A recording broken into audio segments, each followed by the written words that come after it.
യുവ ഡോക്ടർ നൽകിയ ബലാത്സംഗ പരാതിയിൽ റാപ്പർ വേടൻ അറസ്റ്റിൽ. തൃക്കാക്കര എസിപിയുടെ നേതൃത്വത്തിലുള്ള ചോദ്യം ചെയ്യലിന് പിന്നാലെയാണ് അറസ്റ്റ്. ചോദിക്കാനുള്ള ചോദ്യങ്ങൾ ചോദിക്കും, പിന്നെ ബാക്കിയുള്ള നടപടികൾ സ്വീകരിക്കും. അത് ക്വസ്റ്റ്യൻ ചെയ്തതിന് ശേഷം ക്വസ്റ്റ്യൻ ചെയ്തതിന് ശേഷം അതെ അത്രേ ഉള്ളൂ. കൂടുതൽ വേടനെ വിട്ടയക്കും, കാരണം വേടന് മുൻകൂർ ജാമ്യം ഉണ്ട് അല്ലേ?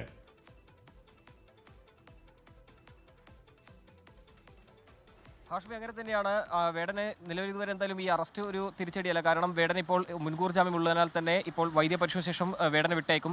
നിലവിൽ ഇപ്പോൾ തൃക്കാക്കര പോലീസ് സ്റ്റേഷനും വൈദ്യപരിശോധനയ്ക്കായി ആലുവയിലേക്ക് കൊണ്ടുപോയിട്ടുണ്ട്. അല്പസമയത്തിന് തന്നെ വൈദ്യപരിശോധന പൂർത്തിയാക്കി പിന്നീട് വീണ്ടും സ്റ്റേഷനിലേക്ക് എത്തും, പിന്നീട് വിട്ടയക്കും. അങ്ങനെയാണ് ഇന്നത്തെ ഒരു നടപടി ഉണ്ടാവുക. ഇന്നലെയും വേടനെ ചോദ്യം ചെയ്തിരുന്നു. ഇന്നും രാവിലെ തന്നെ വേടൻ ഇവിടെ 10 മണിക്ക് തന്നെ ഹാജരായി. അതിനുശേഷം തൃക്കാക്കര എസിപിയുടെ നേതൃത്വത്തിലായിരുന്നു ചോദ്യം ചെയ്യൽ നടന്നത്.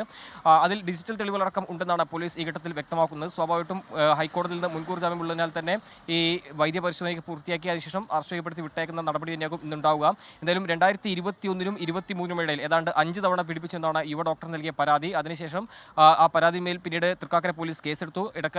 ഇതിനിടയിൽ വേടൻ ഒളിവിൽ പോയി. പക്ഷേ പിന്നീട് ഹൈക്കോടതിയിൽ നിന്ന് മുൻകൂർ ജാമ്യം ലഭിച്ചിരുന്നു. അതിനുശേഷമാണ് ഇന്നലെയുമായി പോലീസ് സ്റ്റേഷൻ മുന്നിൽ ഹാജരാകണമെന്ന് ഹൈക്കോടതി നിർദ്ദേശമുണ്ടായത്. അതിനെ തുടർന്നാണ് ഇപ്പോൾ ചോദ്യം ചെയ്യലിനെല്ലാം തന്നെ ഇവിടെ എത്തി പോലീസുമായി അദ്ദേഹം സഹകരിക്കുന്നുണ്ട്. ഏതായാലും ഇപ്പോൾ വൈദ്യപരിശോധനയ്ക്ക് വേണ്ടി വേടനെ ആലുവയിലേക്ക് കൊണ്ടുപോയിരിക്കുകയാണ്. 2021-നും 23-നും ഇടയിലാണ് 5 തവണ പീഡിപ്പിച്ചു എന്നാണ് പരാതി. അതിൽ ഒരു തവണ ലഹരിമരുന്ന് നൽകി പീഡിപ്പിച്ചു. മാത്രമല്ല ഏതാണ്ട് 30,000 രൂപ യുവതിയിൽ നിന്ന് കൈപ്പറ്റിയെന്നും പരാതിയിൽ പറയുന്നുണ്ട്. അതടക്കമുള്ള കാര്യങ്ങൾ വിശദമായി തന്നെ ചോദിച്ചറിഞ്ഞു. ഡിജിറ്റൽ തെളിവുകളെല്ലാം തന്നെ നിരത്തിയായിരുന്നു ചോദ്യം ചെയ്യൽ. അതോടൊപ്പം തന്നെ ചില സാക്ഷിമൊഴികളെല്ലാം തന്നെ നിരത്തിയുള്ള ചോദ്യം ചെയ്യലാണ് കഴിഞ്ഞ 2 ദിവസം നടന്നത്. ആ ചോദ്യം ചെയ്യൽ പൂർത്തിയാക്കി ഇപ്പോൾ വൈദ്യപരിശോധനയ്ക്ക് പോയിരിക്കുകയാണ്. അല്പസമയത്ത് തന്നെ ആ നടപടികളൊക്കെ പൂർത്തിയാക്കി വേടനെ വിട്ടയക്കുമെന്നാണ് ഇപ്പോൾ പോലീസ് വ്യക്തമാക്കുന്നത്. എന്തായാലും തൃക്കാക്കര പോലീസിലാണ് ഇന്നും ഇന്നലെയുമായി ചോദ്യം ചെയ്യൽ നടന്നത്.